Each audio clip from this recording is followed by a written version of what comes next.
My dear brothers and sisters in the risen Lord, week 31, day Wednesday, the cross is the only ladder high enough to touch heaven's threshold, said by George Dana.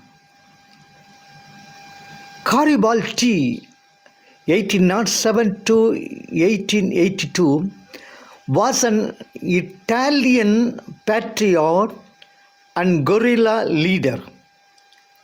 He was a famous leader of a movement which aimed at uniting Italy. He fought against Austria and France to unite Italy. With his 1,000 volunteers nicknamed as Red Shirts, he conquered Sicily and Naples, an important step toward the unification of Italy. While enlisting volunteers to fight for the unification of the country, Garibaldi said, "Soldiers, all our efforts against superior forces have been unavailing.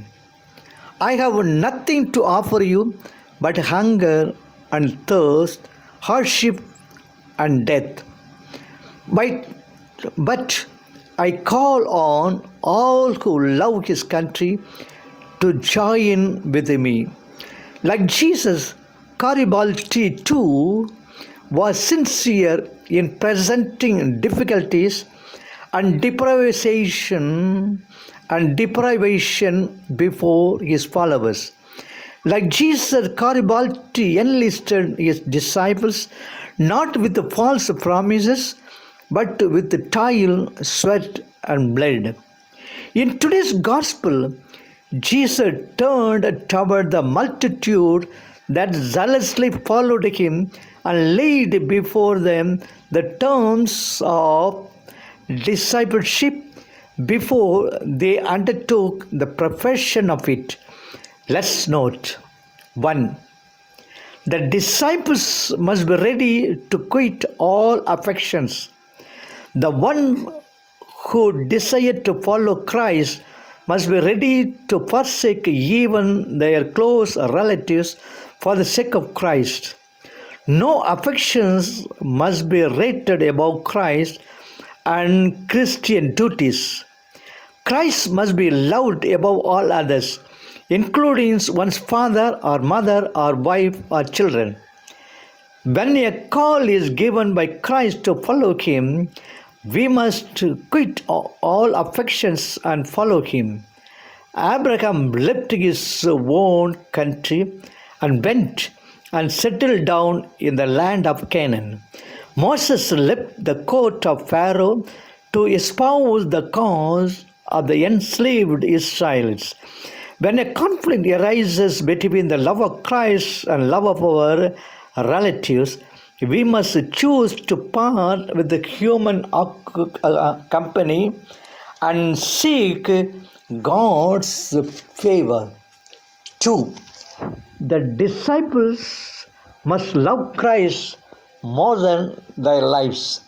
Everyone loves his life and works hard to preserve and improve it. But Christ's disciples must love Christ more than their lives. Those who love their lives and life comforts more than Christ cannot be his disciples. All those who give up their lives for Christ's sake will be recompensed with eternal rewards, and Jesus himself will warn them in front of his Father in heaven. 3. The disciples must carry their crosses. In the way of performing our Christian duties, we will have difficulties, trials, and temptations. Those are the crosses which we must bear. While bearing our crosses, we must fasten our eyes upon Christ, thus seeking comfort, consolation, and strength. 4. The disciples must count the cost before undertaking discipleship. Jesus was frank with his disciples. He did not attract them by promising a glorious life or painting a rosy pictures. He promised them difficulties and trials if they followed him. Their affection for the relatives, love for their lives, and comforts would all be put under trial if they followed him. But if they persevered in following Christ, they would be recompensed abundantly with eternal rewards.